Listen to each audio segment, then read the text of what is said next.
చూడు, నువ్వు దానికి దీనికి లింక్ పెడుతున్నావు. సరే, నేను లింక్ చేయను.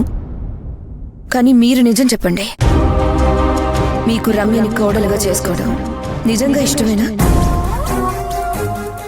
లేక అమ్మ చెప్పారనో, మితిలో చూసిన అమ్మాయనో ఈ సంబంధానికి ఒప్పుకున్నారా? ఏమైంది? ఎందుకు ఇంత సీరియస్గా మాట్లాడుతున్నారు? రైట్ టైంకి వచ్చావు. మీ అమ్మని అడుగు విరాజ్, నీ దగ్గరైనా నిజం చెప్తారేమో చూద్దాం. శాశ్వతి, నేను ఊరుకోనొద్దురా. రమ్య మిమ్మల్ని అవమానించి వెళ్ళినా కూడా నన్ను సైలెంట్గా ఉండమని చెప్పకండి.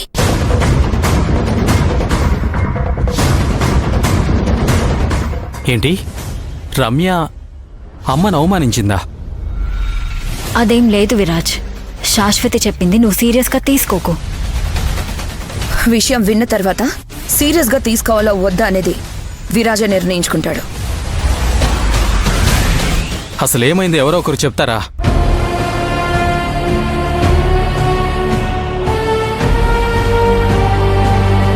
ఎందుకు డల్గా ఉన్నారు? ఆ రక్ష పోయింది. ఒక దారం పోయినందుకు ఎందుకింత టెన్షన్ పడుతున్నారు? నేను విరాజ్ని పెళ్లి చేసుకుని భార్యగా ఆ ఇంటికి వస్తాను. అంతేకాని ఇలాంటి మూఢనమ్మకాల్ని నమ్మే మూర్ఖురాల్ని కాను నేను. విరాజ్, రమ్య ఇప్పుడు నీకు ఫియాన్సే, కానీ అంతకంటే ముందు తను నీ ఫ్రెండ్. స్నేహం అనేది ఇద్దరి మధ్య ఉండేది, కానీ పెళ్ళనేది 2 కుటుంబాలకు సంబంధించింది.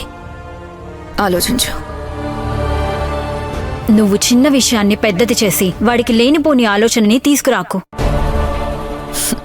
మనం ఏదో చెప్తే తప్పొప్పుల గురించి ఆలోచించకుండా ఉండేవాడు కాదొదినా విరాజ్. వదినా, మీ మనసులో ఉన్న గందరగోళాన్ని కనీసం విరాజ్కైనా చెప్పండి. ఇది దాచిపెడితే మీ మనసే కాదు, వాడి జీవితం కూడా పాడవుతుంది. ఆలోచించండి.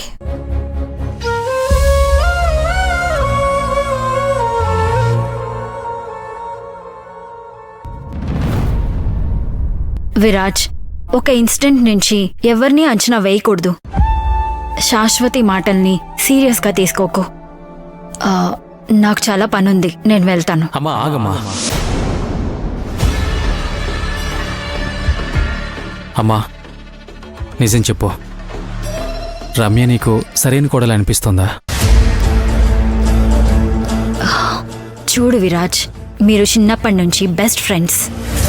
రమ్యకి నువ్వంటే చాలా ఇష్టం. అది నాకు తెలుసమ్మా, కానీ నీకు రమ్య అంటే అంత ఇష్టమా? రమ్యతో జీవితాన్ని పంచుకోవాల్సింది నువ్వు. నీ ఇష్టమే ముఖ్యం. అమ్మా, నీ అభిప్రాయం కూడా నాకు అంతే ముఖ్యం.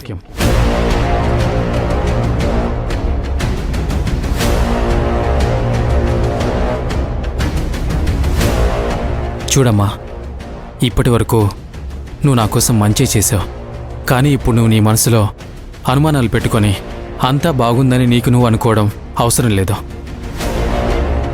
నేను నీ కొడుకునమ్మా, నాతో నిజం చెప్పమ్మా.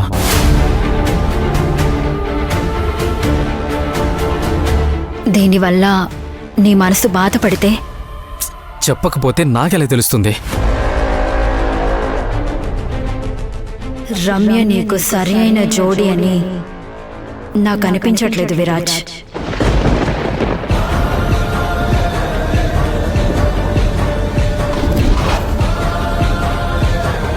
అమ్మా, నాకు రమ్యని పెళ్లి చేసుకోవడం కరెక్ట్ అనిపించట్లేదు.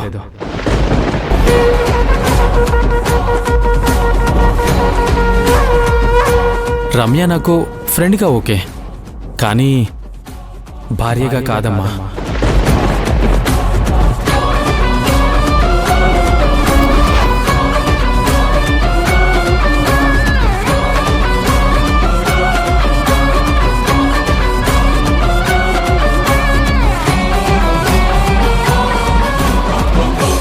ఇది కరెక్ట్ కాదనిపిస్తుంది.